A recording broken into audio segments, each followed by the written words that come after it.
The one thing we do want to throw out here for you all to understand is that you've got free will down here, and all of us in the other realms, we don't want to interfere with that. So when you ask questions, that's when we get the green light to help you in every way that we can. So asking is very, very important, and not just because of the free will, but the process, the mental process that you go through in asking for information, of asking for answers, gets you thinking, it gets your energy flowing, it gets your energy moving. So as you go here, you know, the things that you're curious about, you know, start asking about them.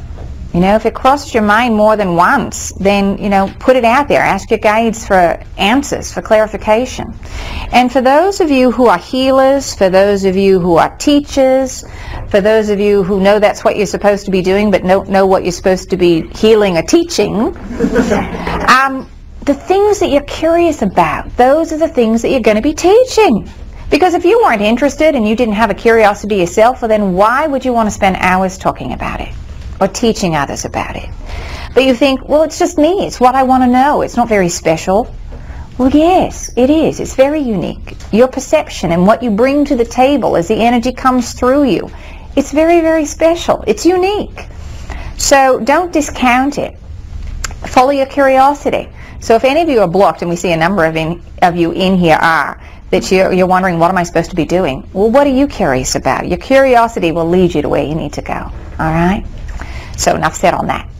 So don't be shy here. Go ahead and you know, we're going to ask for questions, and, you know, just go ahead and throw it out there. All right? So what would you all like to know about? What can we answer for you today?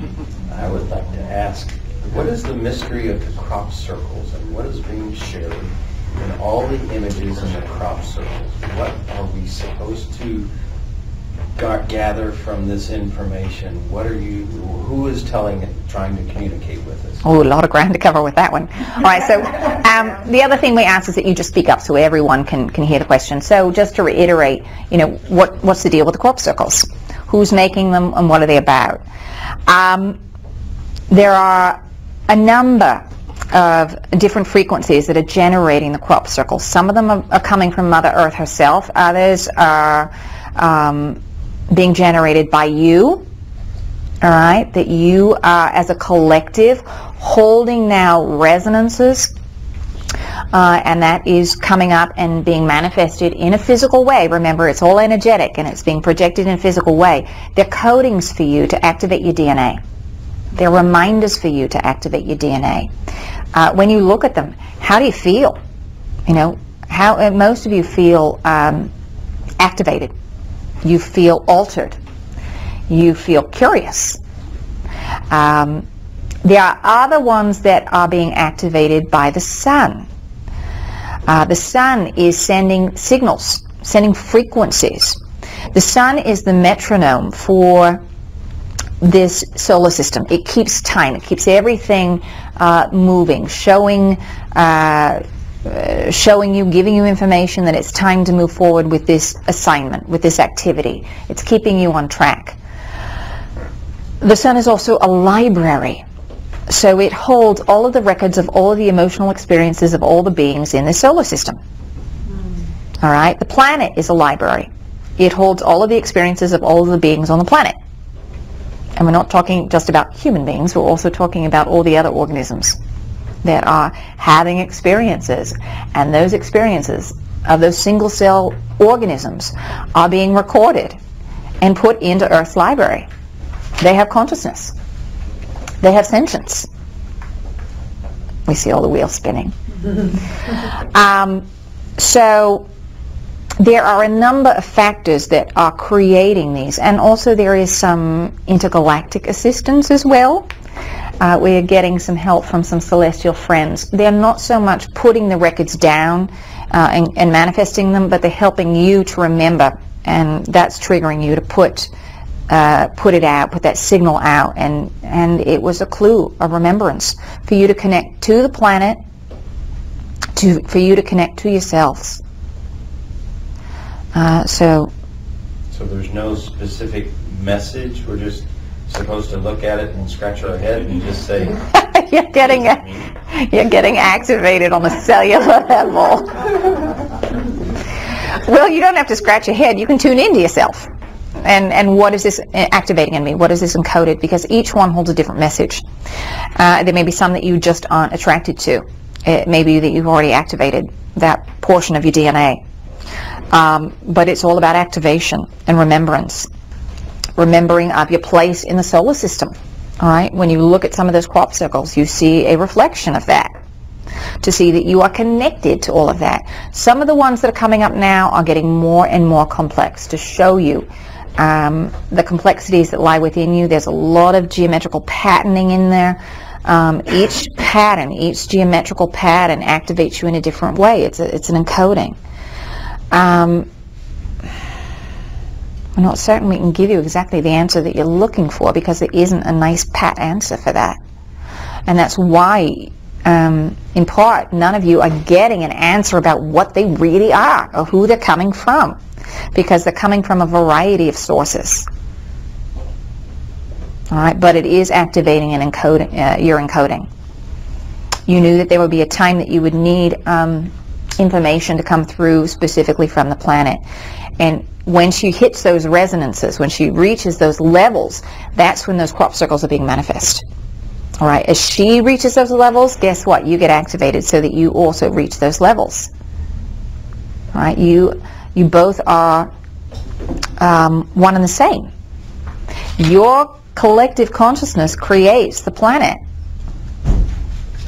All right, all of you, your belief that she exists and what she is, create her.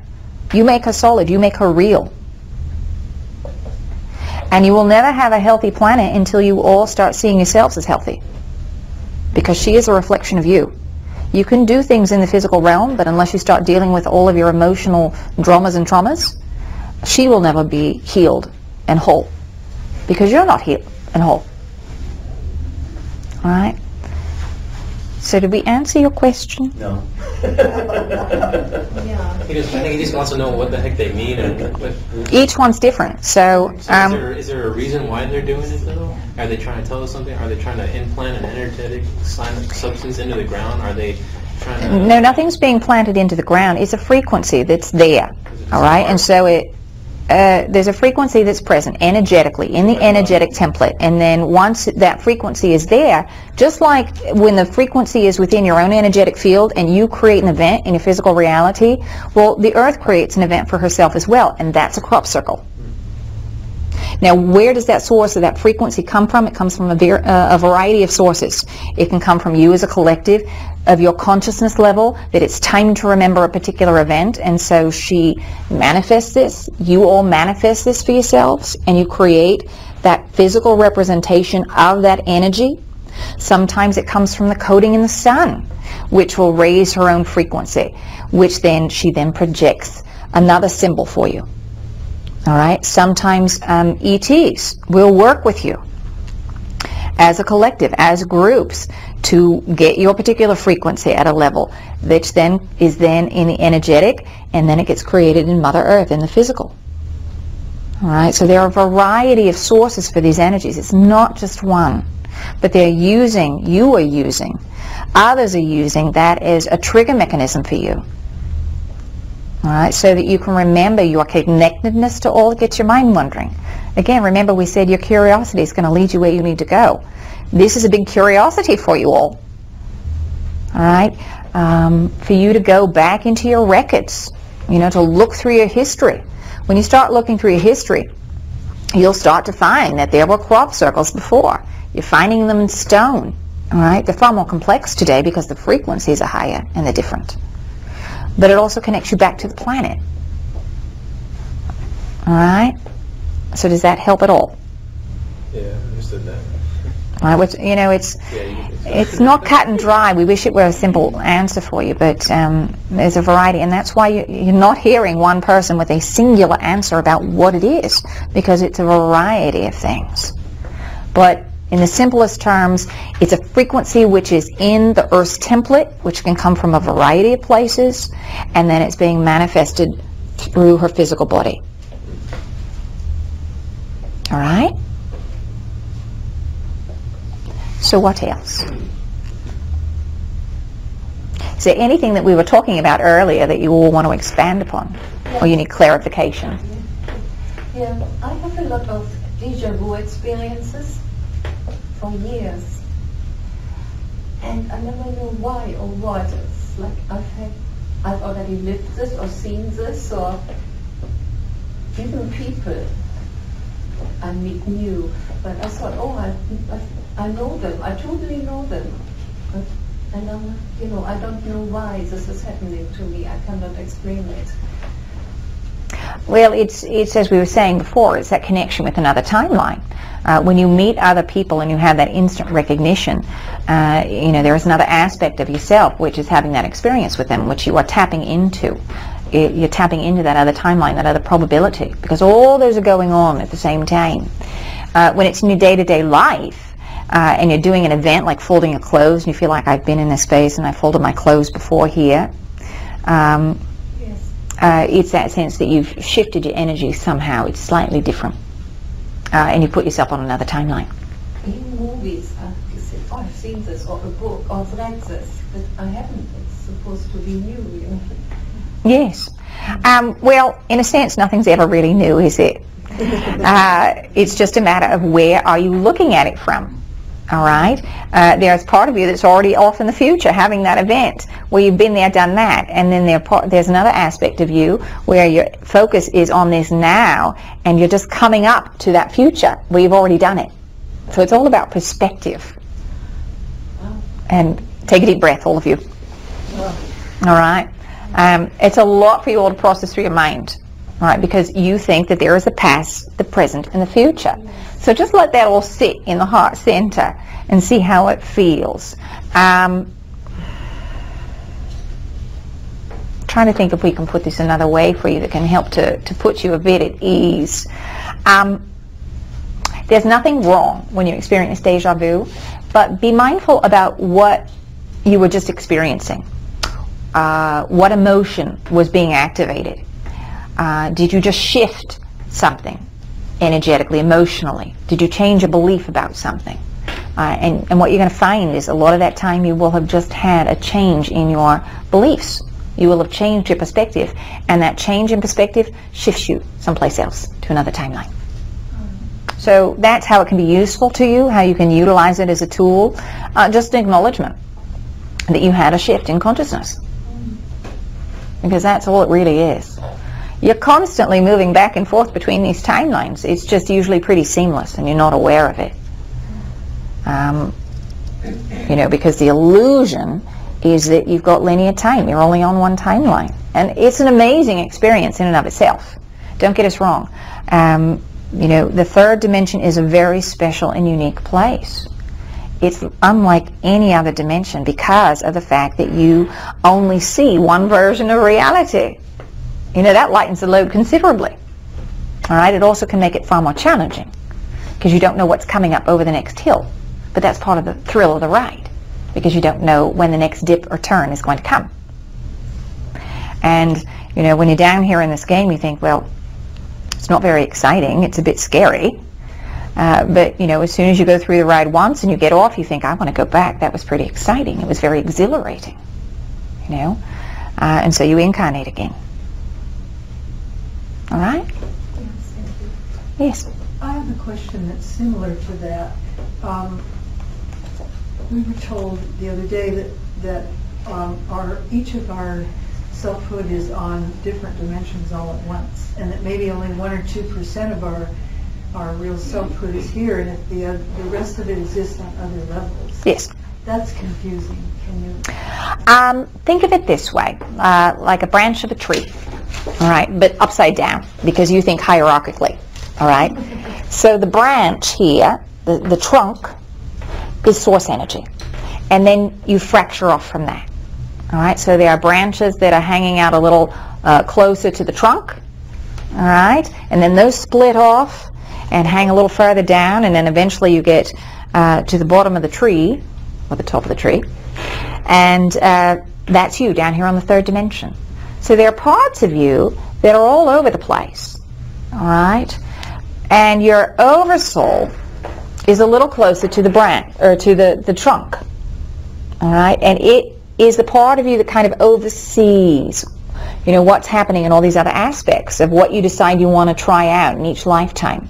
The one who says, all right, well, there's part of me off learning about that, but I'd also like to try this, that, and the other. So you send parts of yourself off to do all of those, and they can go to all different dimensions. All right? You don't have to incarnate starting at dimension 1 and work your way up. It doesn't work that way, because you're already source energy. You're already divinity. All right? So you go wherever you want. Usually you'll start with something that's not terribly complex, just so you can refine your skills, but you're not required to. You can go to any dimension you want. You can figure it out as you go. All right? You have access to records, so you can go access the records of other beings who've gone through the process. All right, who've started at level 1. Perhaps you didn't want to start there. Perhaps you wanted to go straight to 9. So you access records on how it was all done, so that you've got a history and a knowledge and the workings. So you can go straight to that dimension. You're not required to have first-hand experience. That's something else that happens for all of you when you want to talk about past lives. Before you incarnate, you've got all the records of all your lifetimes, but also you have overlays or imprints of other lifetimes that were not your own, that you did not have first-hand experience of. So you overlay them with your own, so you have a point of reference. Perhaps you wanted to learn about mastering being a leader. So you took the experience of a leader, you know, whether it was Cleopatra or Napoleon, all right, and you overlaid it with your own experience. So you had a point of reference. Perhaps you didn't have time to go through all those lifetimes, or you just plain weren't interested. And your perception here from this level is that it's exactly the same as your own lifetime. You wouldn't know that it wasn't a past life for you. That's why you have so many people saying, I was this person or that person. And usually it's a famous person. Because they're imprinted, and they don't feel any different to you than another past life. From our perspective, we can see a difference energetically, but for all intents and purposes, they're the same. That you have the same kind of emotional resonance with it as you do with another life that is your own. You'll hear them referred to as imprints or overlays. But we've gone off on another tangent. So back to the tree and the branches. You can go wherever you want, and they're just experiences. Each dimension is a realm of you know, different games. There are different rules that apply to the games. It's like going to play basketball or soccer. You know, they're different. But one's not better than another. Higher isn't better. We cannot stress this enough to you. You are not at the bottom, all right? You are the masters down here on this planet. You are the ones who have all the answers. You're having the experience that you're going to be teaching the rest of us. All right? You're going to teach us how to operate, how to integrate duality. We still have duality in the higher realms, but it's not the extreme that you have down here in the third dimension. All right? You've got black and white. In the higher realms, we've got you know, light gray and medium light gray. Those are all extremes of duality. But you're showing us how to find unconditional love, how to find non-judgment for these extremes. So you've got a lot of information that you're sharing with us on how it's done. Higher dimensions just hold a different perspective. That's it. Not better, just different. And you can access any dimension you want. You hold within yourself 12 dimensions of consciousness at any time throughout the day. You can choose which one you want to perceive your reality through. All right? When you have that expanded sense of self, that knowing, that clear cognizance, where there's no doubt and everything is completely clear, you are usually vibrating either connected with Source or within a 12th dimensional level. One or the other. All right? When we think of dimensional ranges, we see 12 dimensions. When you combine all of them together, that is the 13th, and that is source energy. All right, is the connectedness, it is all. You'll hear lots of different dimensional ranges, by the way. There are lots of ways to break it down. There are octaves within dimensions, like music. Some people will describe those as an entire dimension. because each one has subsets and rules, sub-rules. So you'll hear a lot of different numbers for dimensions, and even that is a new perspective which creates a different kind of game in and of itself. But you can go wherever you want to go to have whatever kind of experience that you want to have. And as this conscious being, you can access all 12 dimensions within this vehicle. When you have that sense of clarity, you're connecting to that higher level of consciousness. Usually when you're going throughout the day, doing your mundane things, you're holding a lower vibration. What happens, and this is how you go through the process of ascension, is that you start to hold a higher level of consciousness for prolonged periods of time. And when you hold that higher level of consciousness in your body, you're vibrating at that rate, your body begins to alter. Your body begins to match that frequency, because your physical world is a projection of your energetic state. This is how you're all transforming your body, because you're taking a different version of your body with you into the higher realms. You're creating a brand new physical vehicle for yourself.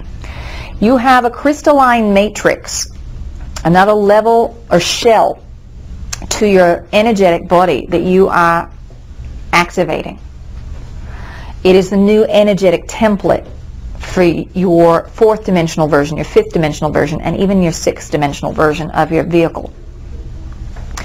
The one you're operating with now goes 3 through 6. The new one that you're going to activate goes 4 through 6. All right.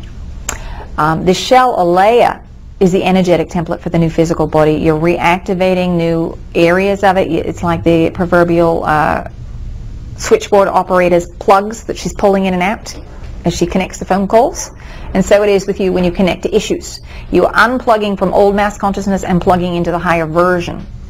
When you plug into that higher version, you activate that part of the template that creates a new version of your physical body. All right, so your body is changing, your chemistry is changing. All right, and your physicians, your biologists are seeing a change in your physical vehicle. It is altering itself to match this new field which you are activating. Is this automatically happening? Do we have to change our diet to be vegetarians or raw food? Or because I like to eat sweets a lot and coffee. And it's about you being happy. All right? Yes. It's about you being happy and how your belief system creates that vibration for you. It's going to be different for each person. And it really depends on your belief system. So if I believe that I can eat anything I want to. And, you can. And not change my bodily outlook, because I've already programmed my mind to say that I'm happy, healthy, and wealthy, and wise, and I'll always be that way until. And it's different for each person through each phase of their growth. There will be times if you like to eat meat that you're going to be repulsed by it, because your body doesn't want that frequency in it.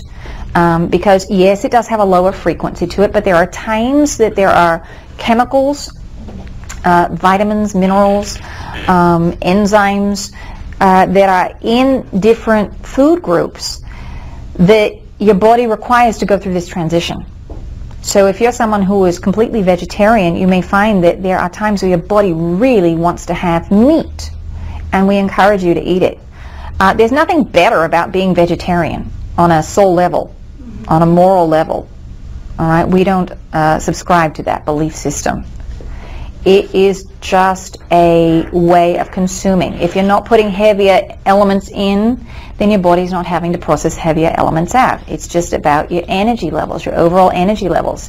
If you have a belief system in place that says, if I have that cookie, it's going to lower my frequency, it's bad, it's bad, it's bad, but I really want it, and now I'm depriving myself. So you set up a pattern of deprivation. So overall, energetically, that pattern of deprivation lowers the frequency more so than if you were just to eat the cookie and process the sugar out of your body. So a lot of it, what you should be eating, all depends on your belief systems. There are beings on this planet who do not eat food. You're breatharians, and they're fine with that because their belief systems are in alignment with that. Doesn't mean they're better. They're not higher beings because of it. They're not better beings because of it. They're just in a different space energetically with their belief systems of what's possible with physical matter. Doesn't mean it's better. It's just a different space than where you're vibrating right now. All right? So what about people that are like overweight? Are they going to be able to change into the light bodies, or everybody's going to be homoluminous like you said before? Well, when you're holding weight, it's usually because there is a fear involved there, or you've instructed your cells to hold on to something, all right? And so it's a process of letting go, and then the physical body, as you let go of it energetically, the physical body will match it and let go of the excess weight. So it's not always about what's in your diet, but if you're eating an excess of food, you're an overeater. Why are you overeating? So when you deal with the emotional issue of it, you're not going to have the physical desire anymore. You're not going to, rush to overeat. Or if you're eating really unhealthy foods, what happens if it's no longer a vibrational match for your belief system and where you are? You eat it and you feel bad physically. You don't feel energized. And so you think, all right, well, I don't really care to have that anymore. It's not a judgment call. It just isn't uplifting for you. If you want to have it, have it. We don't have any problem with that. If you want to have a glass of wine, have wine. You process it out. But eventually, as you raise your frequency, it's just not going to be desired. It's not that it's wrong or you think that it's bad. You just aren't desiring it. And you will all go through phases, all of you. So don't feel like, all right, well, I've hit this plateau and I'm going to stick here and I'm going to do this. And then when you fall off, you all judge yourselves. You think, well, I couldn't maintain it. Well, what made you think you were supposed to maintain it in the first place? There's a question for you. All right? So it's just a process. Just check in with yourself. How does it make your body feel? If it doesn't make your body feel fabulous, then probably not something that you want to continue putting in. All right? Does that make sense to everybody? Because you hear so many conflicting things about diet. But, what you put in your body usually is not as important as how you're feeling about what you're putting into your body. Because, it all starts with the energetic template. It's far more powerful, it's far more potent. It has a greater impact on you energetically than anything you put into your body. Because you can transmute all that. You can easily process it. All right? Thank you. I have a question. Yes. Since about 1990 or so, I've been hearing a very high-pitched tone, and I've been told that it's a download and that it's from the Palladians. And I know it's not physical like tinnitus because animals, when they're around me, hear it too. And I wanted to confirm whether it is Palladian and if it's a download of, for a better term, software. When am I going to get to use it? You're already using it, let us say that, all right? Subconscious. Yes, but it's also, you're not going to hear the ringing in the same way. You're going to get clarity the more you work with it. So it'll be more identifiable as the download stream comes in for you. Sometimes it's Pleiadian, sometimes it's the angelic realms working with you. It's your own guides, your own personal guides working with you. Pleiadian and also the Arcturans are present. All right? Beings from the Arcturan star system. And they are masters at working with tone and sound. So again, we want to answer your question, but we also want you to let your curiosity lead you to the answer. Because that's part of the process. How you go about taking that download, how you expand and open that packet to your conscious mind, that's part of what your contribution is. And you're going to be teaching others and explaining to others what that feels like. You all get information, all right? But you don't talk to each other about it, about the sensations and these strange things that you get because you think that, oh, my friends are going to look at me like I've lost my mind. But if you all start talking about it and sharing stories, what you'll find is that you all have a lot in common, all right? And it's not as strange as you think it might be. It's very, very common. The information that you're getting, part of it is history. You're getting a lot of historical download for you to remember Earth history and galactic history. And that's what you're getting from the Pleiades. All right? The Arcturans are working with you on how to be a mediator. Right? Reminding you that you are a mediator. So all of you, when you get that sensation that there's information that's trying to get through to you, put yourself in that heart-centered position, all right? That feel-good place. If you're hearing that sound coming in, put yourself in that center, and it'll help to expand it and to clarify the signal a bit. All right? Thank you. You're very welcome. Ms. P. I have a couple questions here. One is, how can we better use discernment in our everyday choices in life to make decisions that are more in line with what we envision life should be for us? And the next question is, you said here earlier, we're not talking about logic, but about emotions. And so that made me think, gosh, are emotions even logical? Do they even have a spark of logic in them? So if you could talk more about that possibly too. Well, they may have a spark, but if you don't have a reference point for an experience, if you're talking about past lives, or and usually your history, your soul history, if you don't have that memory of it, then no, it's not going to make logical sense to you. When you remember your soul history or why you made that choice, then it's logical. When you see that emotion, to say, I found myself getting upset because when I was 3 years old, I wanted to play and no one will play with me. And I feel that same situation is here. I've asked someone to engage in activity with me and they said no. All right, but most of you don't go through that process. You don't have a logical point of reference. But when you see, I created that so that I could let that go, to see that I can bring someone in who's a vibrational match, or I don't have to hold on to that sense of rejection that I had when I was that age. I can let it go. Then it makes logical sense to the mind. But you've got to go through the heart filter to get there. You've got to see where that belief started.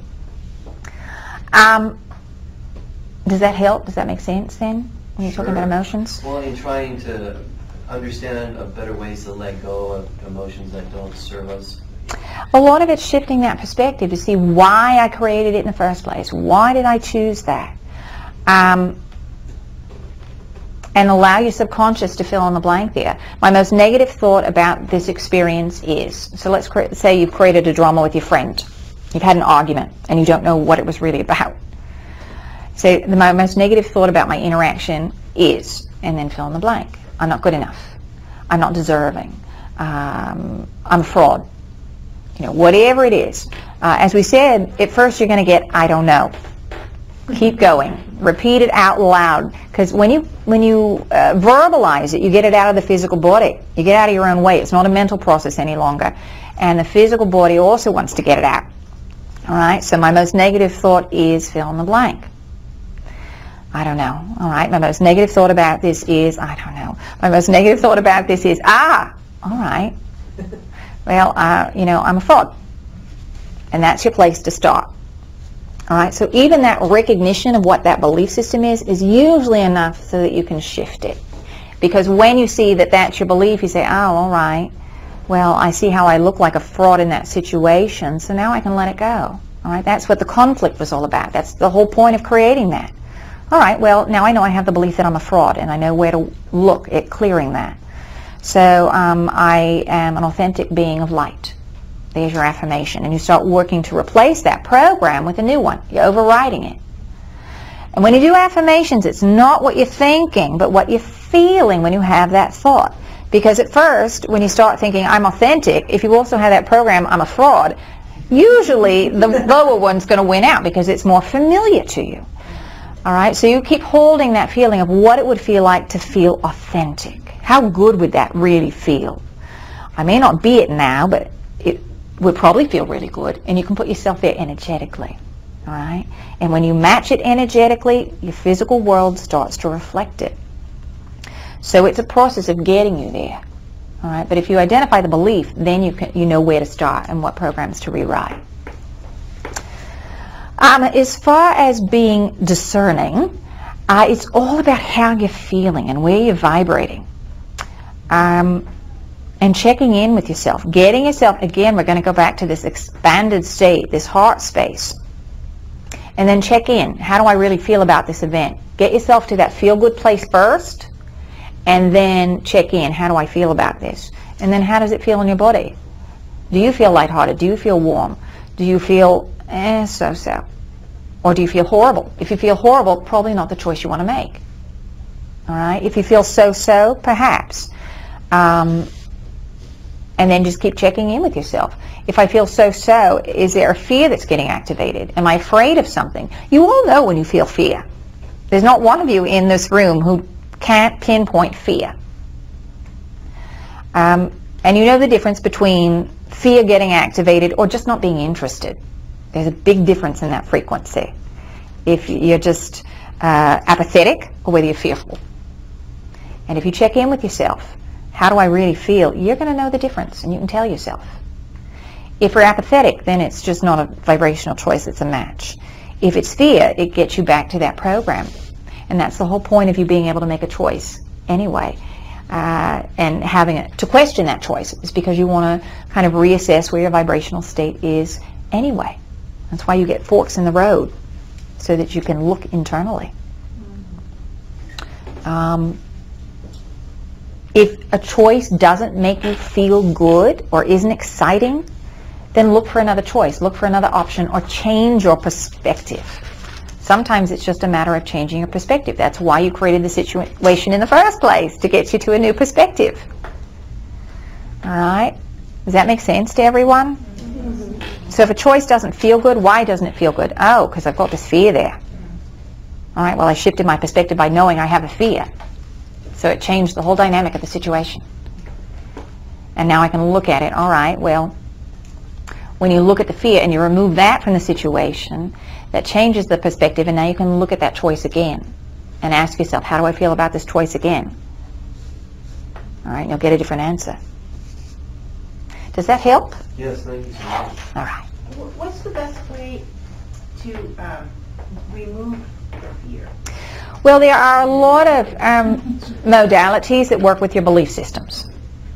There are a lot of processes that you can use. We're very fond of breath work because the breath moves everything at the energetic level, and it also moves it at the physical. It's the, like blowing on a fire. It stokes your internal fire and moves everything energetically. So the best way, you can work with yourself. You don't ever have to work with another healer, but you're the one who always does the work. A healer just holds space for you. That's all they ever do. They never fix it for you. You're always the one who does the work. So you can do that on your own, or you can ask someone else to hold the space. All right? And then you do the work.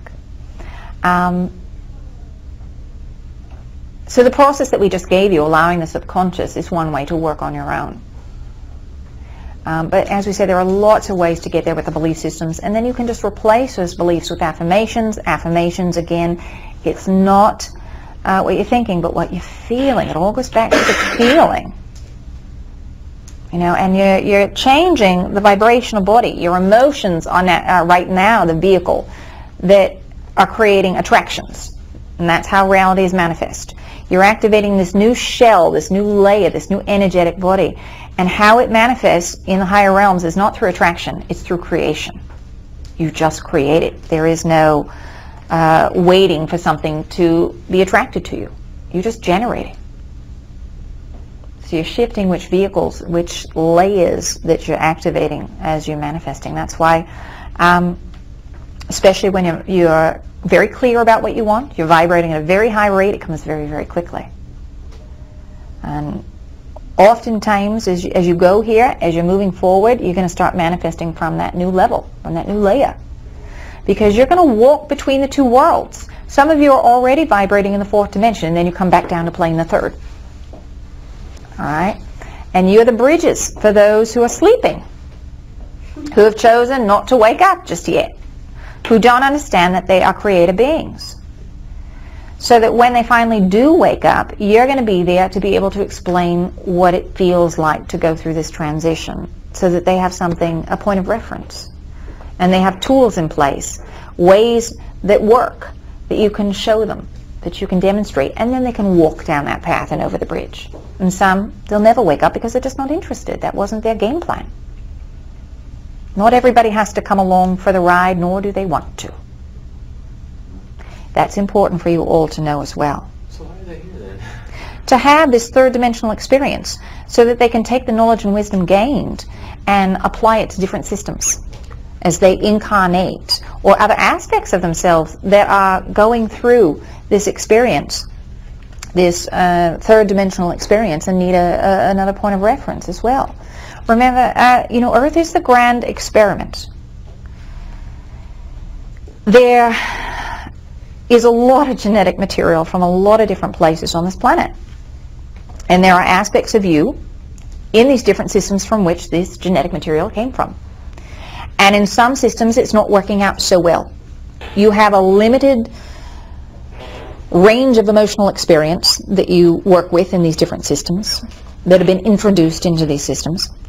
And so when you try to find how to integrate duality in these systems, you're not able to, because you can't see a way outside the box.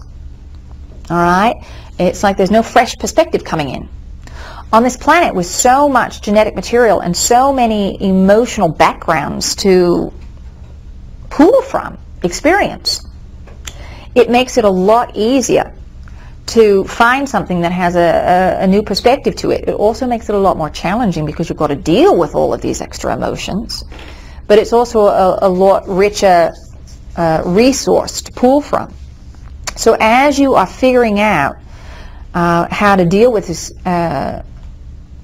integration, you share that information with that other aspect of yourself, which is on that planet that blew up another planet because they couldn't work out the differences. And they played that scenario out over and over and over again. All right, and they couldn't get it. And now, because of the connection that they have with you, you're giving them the information of how now to integrate duality, and they can start to resolve some of the differences because there's a new way of action. And this is why we tell you that what you are doing here is going to impact the entire universe. It's not just the end of a 26,000-year cycle for you all. It's the end of a universal game. And what's going to be created on the other side as you come to this end of this cycle is a brand new universe. What do you want it to look like? What do you want your little sector, your life, to look like? How do you want to experience it? And there will be some sectors that'll say, no, we want to stick more with the game we had in play. And so they'll continue on that way. And there'll be others that say, oh, we're ready for a brand new game as well. You've stopped creating new karma because the game's changing. All right? Karma implies that you keep playing with the same people over and over, your teammates, if you will. All right? And you play other teams. And you have your little adventures together.